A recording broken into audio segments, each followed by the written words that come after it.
My name is Shahriar Jahanbani. I'm a senior at American University. My major is a multidiscipline major. It's in communications, law studies, economics, and government. I spent the last semester interning for Representative Barbara Comstock over at the House of Representatives. Going to American University, it's a very prevalent thing to work on the Hill and get that Hill experience. But it is a little bit difficult to manage classes, working part-time, and interning on the Hill. Because when you work on the Hill, it's a huge time commitment. You're there 9 to 6 every day. You got to get there early. And there's a lot of days where you'll be there late. So with the CHIP program, it kind of allowed for me to receive a stipend, make sure I was kind of financially secure. Going to school in DC, it's important to take advantage of a lot of the resources we have.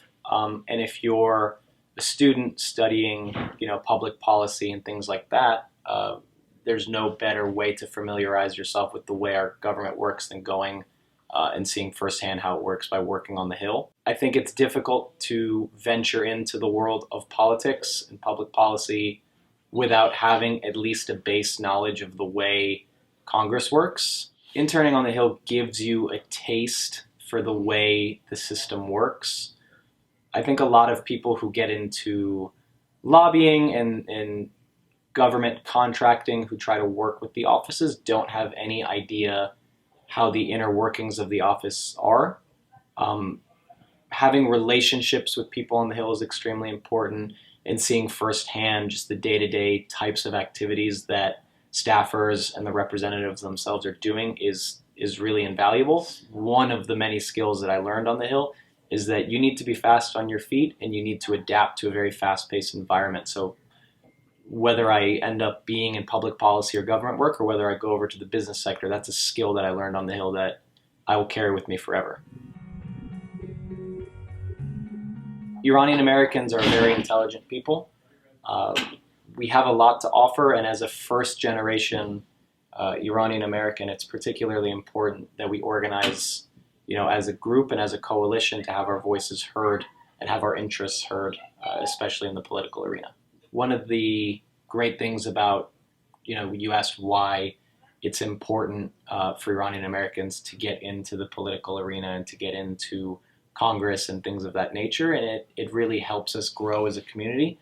So everyone that I met with kind of had that in mind, and they were very happy to share their experiences with me, their career paths with me. So you just get a broad taste of how other Iranian Americans in the community have gotten to where they are.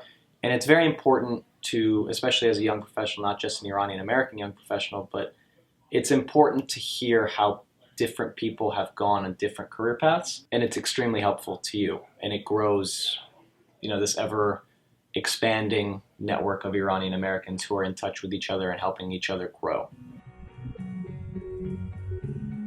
As I kind of work out my next career move, there's always in the back of my mind the idea of what I'm going to do for the Iranian American community moving forward as I establish myself professionally.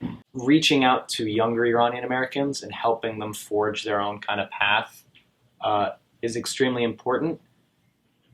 You can get professional advice, from anyone that you meet, and they can give you a rundown of what they did, how they did it, and how you can replicate it. But there's something very homey and personal about someone who's Iranian American giving you that advice. So at the top of that list of what I would like to give back to the Iranian American community is just helping young professionals forge their way into the arena, in continuing to work with organizations like PAAIA that reflect the wills of the community at large.